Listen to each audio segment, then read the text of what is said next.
ever dance with the devil in the pale moonlight? Hello and welcome to True Crime Rocket Science, the most authentic voice in true crime. One day you're walking the streets of Manhattan, footloose and fancy free, and what's not to like about New York in June or July? He may even have started getting a new lease on life, a sense that he got away with something perhaps he shouldn't have. And there's even talk from one particular woman saying that she was feeling increasingly uncomfortable. Was he going to carry on where he left off? In any event, if he looked over his shoulder, the walls, or rather the cops, were closing in. You may not think it, but Howerman's best trick was convincing you what you already thought, that there was no more to him than meets the eye. Underneath that impression is the son of an aerospace engineer, an architect, and like most nerds are, a meticulous one at that. You ever dance with the devil by the pale moonlight? Before we get to the rest of this episode, if you haven't subscribed to the channel, please do. Please wait till the end of this video. I'm going to be telling you something that is quite a shocker. Certainly was for me.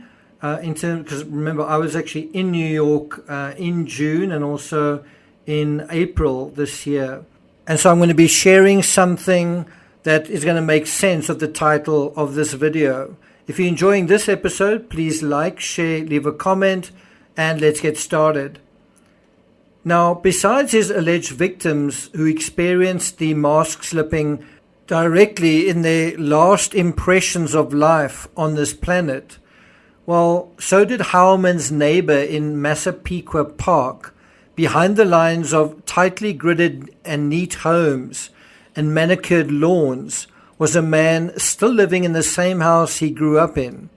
And someone described him as, or someone referred to a vibe surrounding him as a quote-unquote creepiness. According to the New York Times, Mr. Furchaw recounted several run-ins with his neighbor, Howerman, and none of them were pleasant. He said that there was a time that he would say hello to his neighbor as he was cutting wood, and Mr. Howerman responded by glaring back at him silently. Other times he would be seated beside his stacked wood on the porch watching an old television.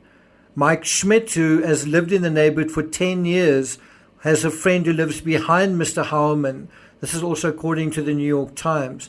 Sometimes Mr. Schmidt would visit his buddy and they'd have a few beers in the backyard, looking out at the sagging Howerman house. And they'd sort of say to each other, sort of sniggering, he probably has bodies there. Last Halloween, Mr. Schmidt and his friend resolved to take their kids trick-or-treating, and they took them to Howerman's house just to get a look inside. And they were surprised when Howerman answered the door himself and then gave each kid a small plastic pumpkin overflowing with candy. But when Mr. Schmidt's wife learned where that candy came from, she made her son throw it out. Good for her. But what had just happened there was another instance of dancing with the devil in the pale moonlight. The pale moonlight of Halloween, as it turned out. Well, good for her. Howerman could have been more careful about the things he threw out, especially after what happened to Brian Kohberger. See, like Kohberger, the Long Island serial killer also left a few crucial things behind at the scene. In this case, one of his own hairs, and as it happens, a little divot of DNA attached to it. I think they called it mitochondrial DNA. So in this case, they may have found root tissue, or they may have been able to test for mitochondrial DNA in the shaft of the hair itself. Now, in order to make their case, obviously within the context of a fabric of digital and cell phone data, they were going to have to get this guy's DNA. In some parts of America, abandonment samples can be used and collected as evidence. Obviously, one of those states is Pennsylvania. Another one is New York. Abandoned samples are those samples of DNA voluntarily but unknowingly discarded in the trash.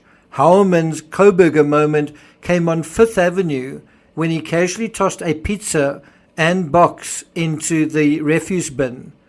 And so what was inside were these pizza crust leftovers into this refuse bin on 385 Fifth Avenue in Manhattan. And that was on January 26th this year, about 6 months ago. Now, there are 2 bins on either side of a pedestrian crossing leading into West 36th, which is the street where Hauermann's architecture office is located.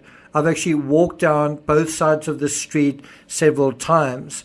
And so it's not this bin, it's this one. Notice the bigger crack on the sidewalk next to it.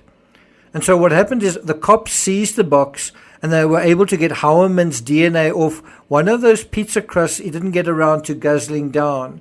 And it's on such slight endeavors, such slight chance moments that a person's fate can sometimes turn. And obviously at this stage they had already gathered evidence regarding the Chevrolet Avalanche. They knew it was registered to the defendant. And so what followed is they took this pizza box, they sent it to the Suffolk County Crime Laboratory for analysis. A swab was taken from the leftover pizza crust.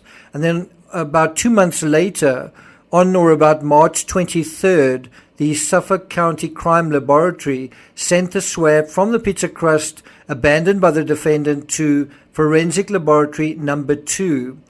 Then, on or about June 12, 2023, Forensic Laboratory number 2 was able to determine above a 99.9% probability that the dude they'd been dancing with was their killer.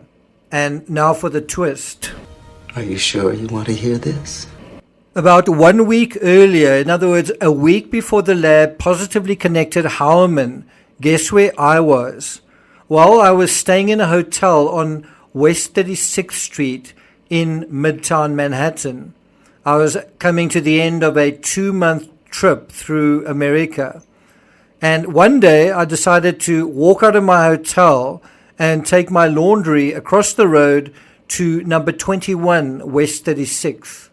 It was a 300-foot walk from the entrance to the Holiday Inn to this laundry place.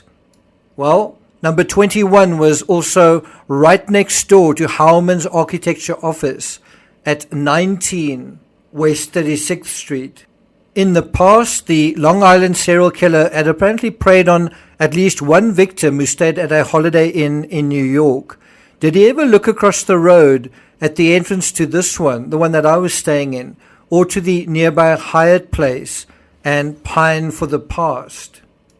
Or did I, during my meanderings by myself in the day and at night, when I went through and across Midtown Manhattan in the first week of June, did I dance with the devil in the pale moonlight without knowing it? Thank you for listening, and I'll see you guys next time.